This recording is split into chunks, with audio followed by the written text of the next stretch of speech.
everyone, it's Emily Fox. Today's video is going to be my first wrap up of the year. I was in a reading slump really badly the first couple of days of the month, and I didn't think I was going to be able to finish much. However, as I'm filming this, I have finished 5 books, although one of them will be finished before this video goes up. And I'm in the middle of another one, which I can continue next month because I'm doing my 1 week, 1 shelf challenge, which actually I have to start a little bit early in order to give myself a full week before I upload the video, because I'm uploading on Saturdays. I'll put it visually so you can see it. So I have to start the challenge on the 29th. So when this video goes up, it's the first day of my first week. So I have to switch things around a little bit. That's why this video is going up a little early, but no choice in order to do this challenge, which I think everyone's going to be okay with because this challenge is super popular. I'm excited for it too. I just wish I had time to finish my last book. But anyway, let's go in order of the books that I have finished. So the first book I finished this month was A Fiddle Grace, which is the second book in the Chief Inspector Armand Gamache series by Louise Penny. It's a super well-known mystery, like inspector, police? What's the term? What's the term? Police, like investigation, murder mystery. Anyway, and I've heard so many things about it. There's like 16, 17 books in this series that are out so far. Incredibly well loved. And I know that the first couple of books are dated. I had been warned that the first 2 were rough, but it is a little too obvious with this one. I think I have a screenshot of one description of this black woman. It's rough. The first 12% are incredibly fatphobic, and I don't feel like it's a trigger for me. So like for me to really notice how annoying it was really overboard. So I would definitely skip the whole book if possible. And I tried to enjoy it as much as I had liked the first book. I feel like the strength is definitely the characters from the small village are super likable. And yes, once again, there is a murder mystery in the same small village. So eventually I feel like I don't think the whole series can be happening in the same village. Like, there's only so many people that can be killed, right? But I feel like because of the fatphobia, but mostly like the fact that half the characters are literally super unlikable, it was really hard for me to get into the book and enjoy it. I am open to continuing eventually. I've heard that I should start with book 3, so you know, maybe, but I'm not in a rush to continue just because that book was just so weird because of that. I really struggle with it, the story, the ending. I was kind of just meh about it, and the fact that there wasn't the good part, which was, you know, the good characters. It was really hard to just enjoy it, really. So that was the first book that I finished this year. I gave it 2 stars. The next book I finished, I wasn't expecting to read this book anytime soon because I've had this one on my shelf for a long time, and it is Blind Sight by Peter Watts. I saw that my library had the audiobook, and I decided, you know what, maybe it's not a bad way to actually start picking up some of the hard sci-fi that have been on there for way too long. And this has to be one of the weirdest books I have ever read. I did do a video about that topic, so if that's your jam and you're looking for more, try this.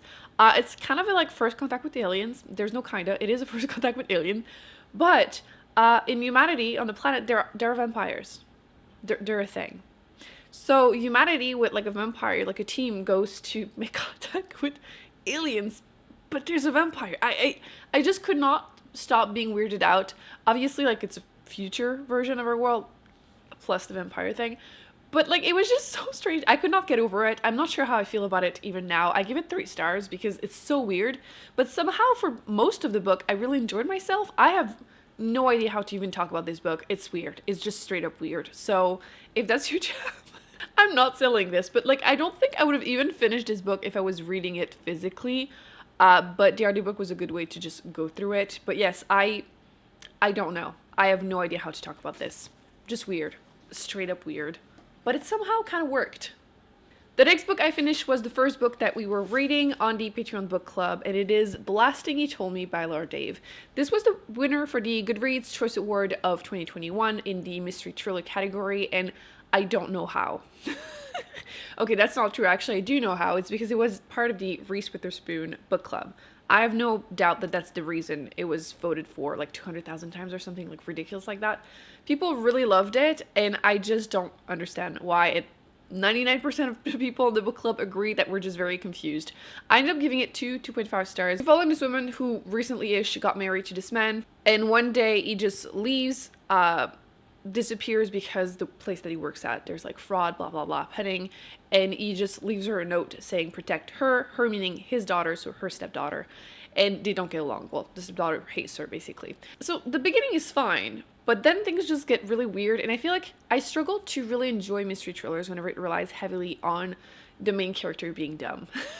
Straight up. Because you start getting like more information, like flashbacks of things that should have made her weirded out about her husband when they were dating. Like at one point she gets information of someone recognizing him and being like, oh, I think you went to this high school and you were like the king in high school to this place. And he's like, no, I've never been there. Like, who doesn't Google that crap?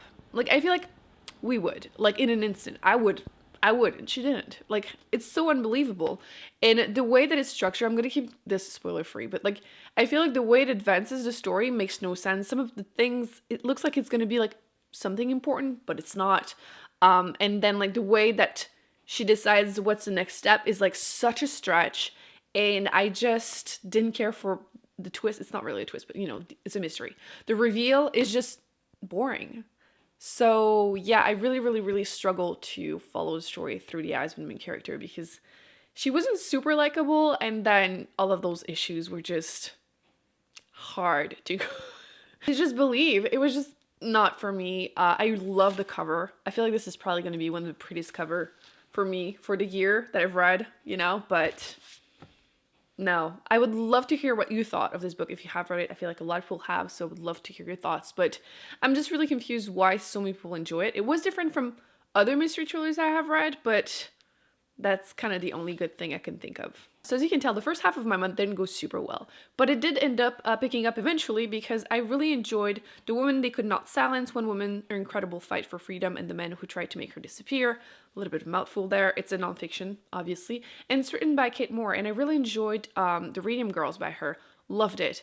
And she decided to pick up another story where women were treating like true story, obviously. And you're following this woman who, her husband decided that she started having too many opinions, politically and like religiously, and he decides to make her disappear and puts her in a insane asylum. And she's obviously trying to fight back. There's not much she can do.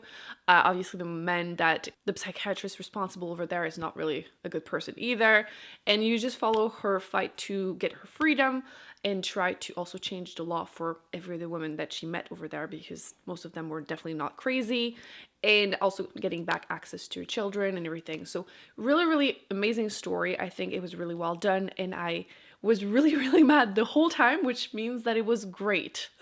Kinda. You get what I mean. I don't really rate my nonfiction, but it's probably like a 5 stars. Like, I would highly recommend this read or the audiobook, which is what I did, and I really enjoyed it.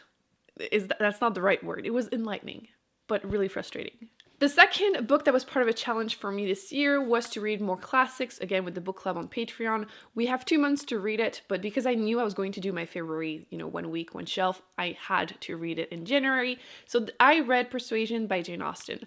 I have really enjoyed some of her books, Pride and Prejudice, obviously, and Emma. And I didn't really care for Northanger Abbey, which we read last year once again on the Patreon book club. But I had overall enjoyed the movie, and I decided to pick up this one. We're also going to be reading Sense and Sensibility later this year. Also excited. I found this one very slow paced. Very slow paced. I can't wait to hear your thoughts on it, but I found that the story took really a long time to pick up. You follow this woman who, when she was younger, she was engaged to this man who was like a nobody, no money, no contacts, no family, and basically eventually refused him because of the pressure of her family, of people that she trusted. And then he comes back in her life 8 years later, and he's now, a captain in the Navy, and he now has money and everything, and she's still in love with him, and then he doesn't seem to be into her. Is he not? And obviously Jane Austen, her stories are supposed to always have a happy ending, so you can kind of imagine, but a lot happens towards the end. Like the last 100 pages, a lot happens, but I found myself really struggling through the first half because of that. And I started the movie, and I say started because I couldn't finish it in one day. I listened to like an hour of it. So I will have to finish that later today because I want to compare them. But I want to include this one clip because I couldn't stop laughing.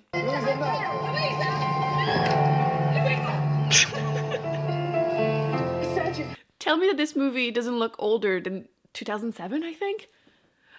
So yeah, I have to continue. But yes, overall, I still really love Jane Austen's writing. I feel like she does really good at being a little sassy for the time being. Like there's one scene where a man is telling her, Anne, that women are like more fickle and like they don't really love with their full heart kind of thing. And he's basing his opinion on books. And she replies something like, yeah, but these books were written by men. And I'm like, okay, Jane Austen, like you just went there. And yeah, I really like her wit and I love her writing. It's just that this one was really, really slow for me. So would love to hear your thoughts. Personally, it's like a 3, maybe 3.5 if I'm feeling generous. So I still will continue reading more by her, but it's not as good to me as like Pride and Prejudice and Emma. Now, the audiobook I'm currently listening, I have 30 minutes left, so I will finish it before the end of the month, like probably tonight when I'm showering, taking off my makeup kind of thing. But I think it's fair to talk about it and include it in this wrap up. The Pain Gap, How Sexism and Racism in Healthcare Kill Women. And it's obviously a topic that is still very much relevant. I am enjoying it. I have listened to about 6 hours and like I said, I have 30 minutes left. And I feel like it's too short. That's my only complaint. It's too short. I feel like there's so much about this topic. I know there are other books I will be looking for more, reading more, but that's literally the one thing I can complain about. It's definitely talking about COVID because the book was published very recently. And it's obvious that COVID has affected healthcare even more, especially again for women and people of color. And the author talks more about that and like how to like change the legislation than I would have wanted. I feel like it's such a big topic, but I overall enjoyed myself, even though I'm once again very, very frustrated. One of the stories is actually about someone that has endometriosis, which is what I have. I'm currently waiting for surgery, and who knows when that will happen. And I can completely relate to her mentioning, you know, medical gaslighting, because I spent like over a year being gaslit that I had anxiety when no, I have a cyst and like probably adhesion all over. So it's obviously a topic that I find super important, and I do recommend the book if you're looking for something on that topic. It's very short, like I said, but I just wish there was more. If you have actually any recommendation, please leave them in the comment section. I'm currently making a list because I want to be more mad. But no, just learn more about the topic. It's obviously something I'm interested in. Last but not least, I am 50% into the second book in the First Lot trilogy by Joe Abercrombie. So the second book is Before They Are Hanged. And I'm currently enjoying myself. Like if I have to give it a rating, it's probably like about a 4 stars right now. I am finding myself a lot more interested in certain point of views, like Glokta, of course. And I think I don't really love when we're following like the group of Northmen that doesn't have, you know, 9 fingers. But hopefully they will grow more on me. I'm just really annoyed about some characters, but like they're meant to be annoying, so it's fine. I'm enjoying it still. I'm curious to see where things are gonna go. Right now there's a lot of like war happening, which but I'm looking forward to seeing how it ends because I feel like this could be pushed to 5 stars. The only thing I'm mad about is that I won't have time to finish it this month because I have to start doing this challenge, which I'm still excited about it, but I feel like I want to finish this as soon as possible and I will have to wait until like March. Unless I read it in between other ones, but I feel like I would be cheating my challenge, so we'll see.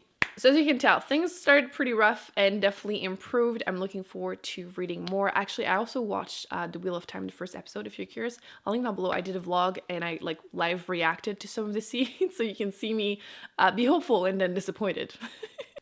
I hope you enjoyed this video. Thumbs up, subscribe. I will be putting more videos on the screen that I recommend you check out, and I will see you very soon for my next challenge. I am so worried, but I feel like it's gonna go well. See you in my next video. Bye.